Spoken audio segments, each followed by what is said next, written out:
The used boat market is booming right now, but not every deal out there is a good one. Because of that demand, there's a lot less used boat inventory out there, making it harder to find the right boat for you. Today, we're talking about the 4 types of used boats you should avoid and why. Make sure to hit that subscribe button for more boating insights. Type 1. Ultra low hours, the deceptive marketing trap. Ultra low hours sounds like a great marketing tagline, and definitely lower hours versus really high hours are probably something you want to consider. However, if a boat has sat year after year after year, perhaps in a customer's garage, perhaps in someone's field, or for whatever reason it has not been used much, that is something you probably want to avoid. Find out why the boat wasn't used. And also remember that a boat that sits could have some internal engine damage from not being properly maintained. There could be rodents or other animals that have chewed wiring, and eventually you're going to have an issue. Overall, it's just nice to know that a boat was well used and didn't let the customer down. When engines sit for extended periods without being run, several problems develop. Fuel systems gum up with old gasoline that turns to varnish, clogging injectors and carburetors. Cooling system passages can develop blockages from stagnant water and debris. Seals and gaskets dry out and crack, allowing moisture to penetrate where it shouldn't. A boat with 500 well-maintained hours is infinitely more reliable than one with 50 neglected hours. The high-hour boat has been exercised regularly, its systems have been tested, and problems have been identified and fixed.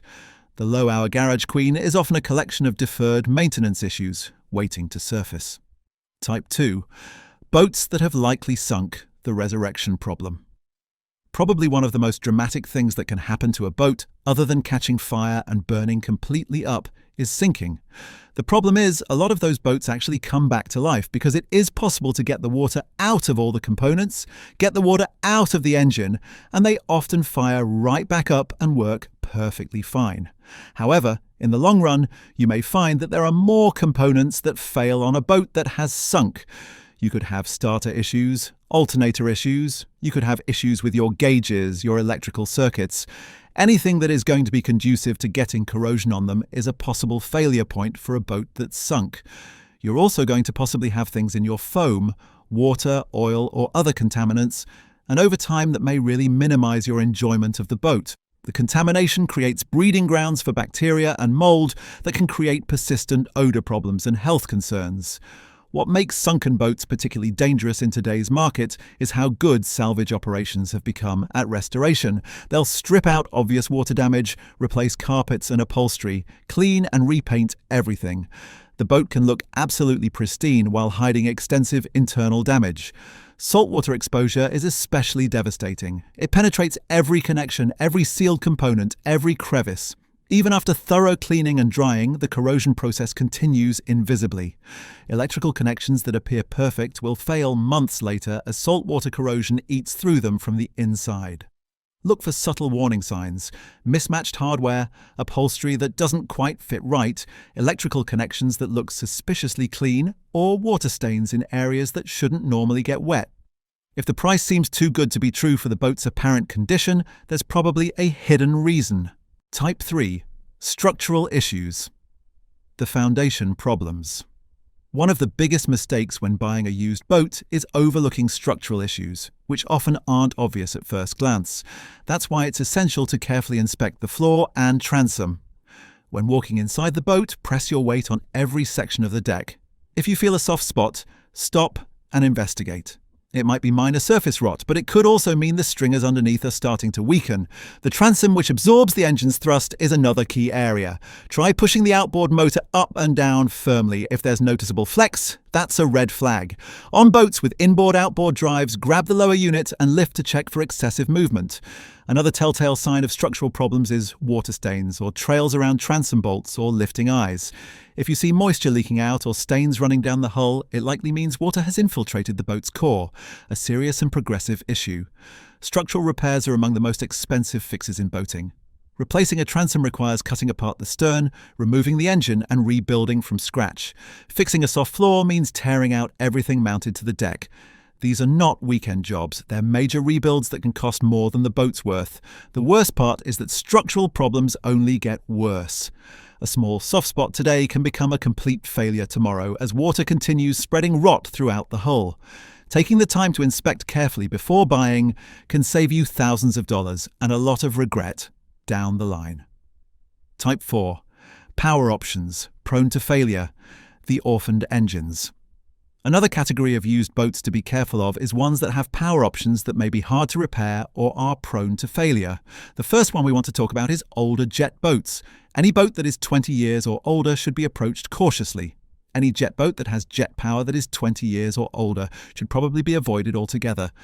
Boats that were built prior to 2000 that have jet power were all two-stroke, carbureted, and definitely had not advanced to the point where they were reliable.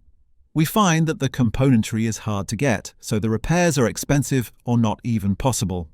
Besides the fact that they're very fuel inefficient and quite loud, so I would avoid anything that is jet powered and over 20 years old. Another engine choice that you're going to want to avoid is anything that is OMC powered.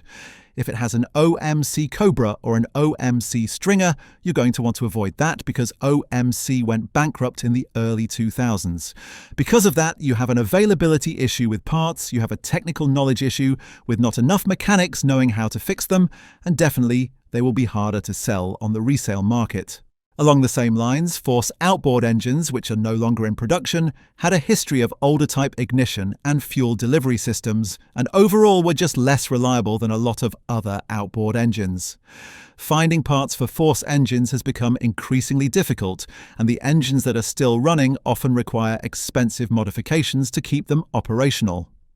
Lastly, Volvo made a really revolutionary drive called the XDP drive, and it was designed to be very resistant to saltwater contamination because it was built with a composite material. However, that drive was not robustly built and is very prone to failure, and you should avoid it like the plague. The XDP drive represents one of the most expensive failures in stern drive history. When these composite drives fail, and they do fail regularly, replacement costs can easily exceed $8,000 to $10,000.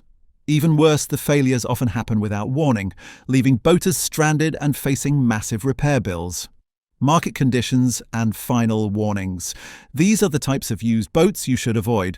They're rare, but in today's low inventory market, the odds of running into one are higher than usual. When good boats sell fast, what's left are often the ones experienced buyers have already passed on. Vessels with hidden issues, sketchy histories, or expensive repairs waiting to happen.